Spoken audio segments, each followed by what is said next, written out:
Olá, bem-vindo ao nosso canal do YouTube. Hoje eu vou tentar falar algumas coisas sobre a covardia, né?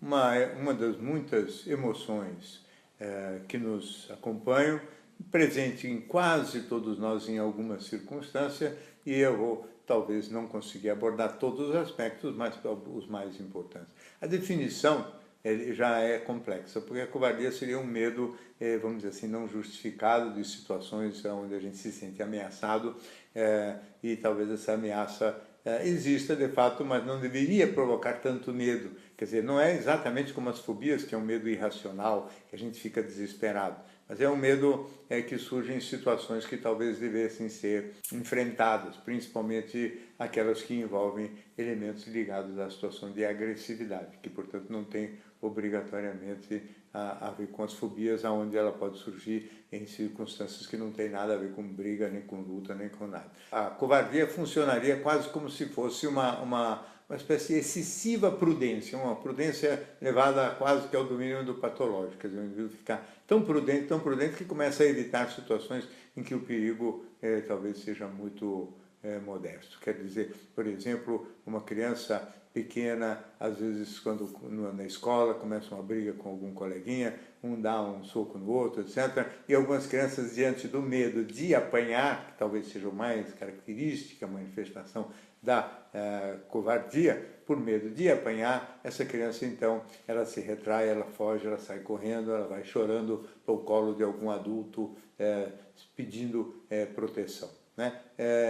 Às vezes essa situação é uma situação em que a criança tem lá suas razões para fugir, porque há uma desigualdade grande de tamanho, então aí o menino mais fraco, menor, ele tem que evitar mesmo de apanhar muito, porque senão vai se machucar, mas de todo modo não deveria ter tanto medo de apanhar, né? Que é a manifestação mais clara da covardia. Mas é curioso observar que existem alguns outros meninos que não são fracos, são até fortes, e que eles, na realidade, fogem também de briga, e no caso deles, o problema não é apanhar, parece que eles têm medo de bater, como se fossem criaturas tão empáticas, tão preocupadas com a dor que vão causar nos outros, ou naquele interlocutor com o qual teria iniciado a briga, que prefere fugir ou ficar quieto e até levar uns tapas ou uns socos e não reagir por medo de bater, e se batendo parece que tem medo de que vai maltratar, vai magoar, vai fazer um estrago muito grande na outra pessoa. Então, na realidade, muitos daqueles que não são bons de briga, na verdade não são bons de bater e não de apanhar, porque esses que não são bons de bater, eles apanham muito. Se o medo deles fosse de apanhar, eles talvez reagissem com mais veemência, mesmo porque muitas vezes têm força suficiente para isso. Né? Essa mesma atitude, ela pode existir depois na vida adulta em situações que não envolvam a violência física.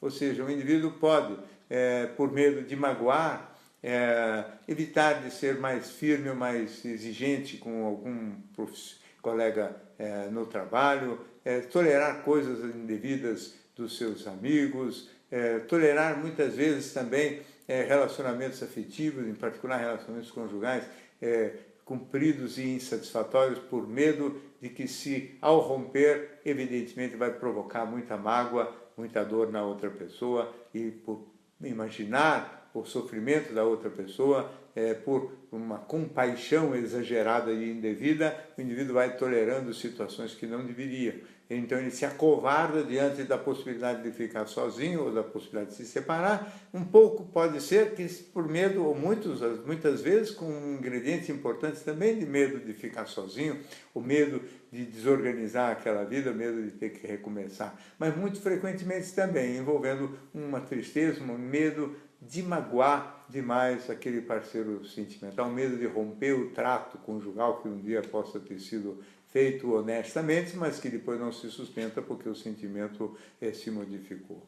A mesma coisa acontece com alguns empresários que têm uma enorme dificuldade, por exemplo, para demitir funcionários. Quer dizer, eles se preocupam tanto com a dor, com o que vai ser das pessoas, com o que vai ser do futuro deles, que acabam, vamos dizer assim, tolerando pessoas no seu ambiente de trabalho ineficientes, inadequadas e às vezes mais folgadas do que deviam. Então, no fundo, determinando aí uma covardia também injustificada, porque o indivíduo não reage ou não age com a firmeza por medo de magoar o outro. Então, esse medo de magoar muito mais vezes do que se pensa, acaba por ser o grande fator que inibe vamos dizer assim, a atividade mais veemente e aquela defesa mais clara dos direitos da pessoa. Algumas vezes também é curioso notar que o indivíduo se acovarda, por exemplo, diante das situações de sucesso, diante da felicidade sentimental, não é? Então parece que aí é um medo um pouco mais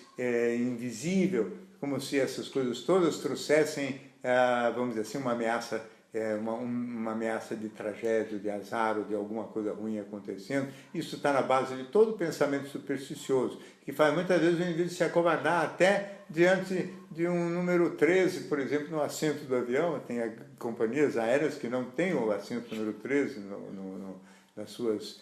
nos seus aviões, quer dizer, o que não deixa de ser um pouco ridículo, porque sem o número 13 não cai avião e com o número 13 cai, e quem senta no 13 tem mais chance de morrer do que quem está no 12 ou no 14. Tudo isso me parece um pouco, vamos dizer assim, patético, e faz parte dessas superstições que também fazem as pessoas não passarem embaixo de escada, não gostarem de cruzar com um gato preto nas esquinas e coisas do gênero. Todas essas superstições, elas na realidade envolvem um medo covarde mesmo diante de situações em que quase sempre também dizem respeito ao fato da pessoa estar bem. O medo aumenta quando as pessoas estão bem, parece que aí elas têm mais a perder. A mulher, a moça, quando está grávida, né, ela nos primeiros meses de gravidez esconde que está grávida por medo da inveja de outras pessoas, pelo fato de ela estar, vamos dizer assim, gerando uma criança, de talvez outras pessoas queriam estar no lugar dela. Enfim, um monte de circunstâncias desse tipo geram uma série de rituais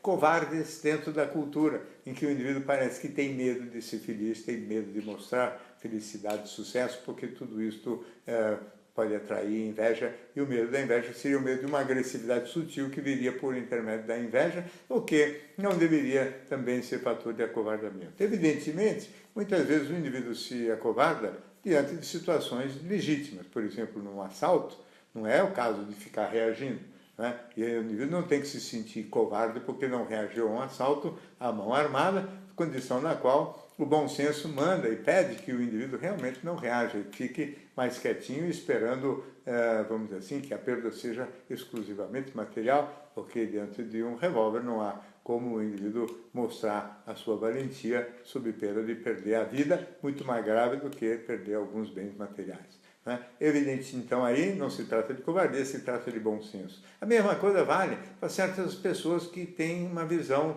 vamos dizer assim, religiosa ou filosófica, que acham que o olho por olho, dente por dente, não é a melhor doutrina. Então, são pessoas que pensam que, vamos dizer, há uma reação violenta, a gente não reage com violência, a gente oferece a outra face. Então, é evidente que isso são pontos de vista, são filosofias, são posturas conceituais e até mesmo religiosas, que a gente tem a obrigação de respeitar e entender, não como covardia, mas como uma postura e um modo de ser e uma posição diante da vida. O tema é evidentemente muito complexo, mas eu acho que algumas considerações ficaram claras aqui, só para basicamente confirmar a ideia de que a covardia não é obrigatoriamente sempre medo de apanhar. Tem muitos outros ingredientes e muitos outros elementos presentes nesta conduta, às vezes acuada, de um indivíduo diante de uma situação que envolva uma violência direta,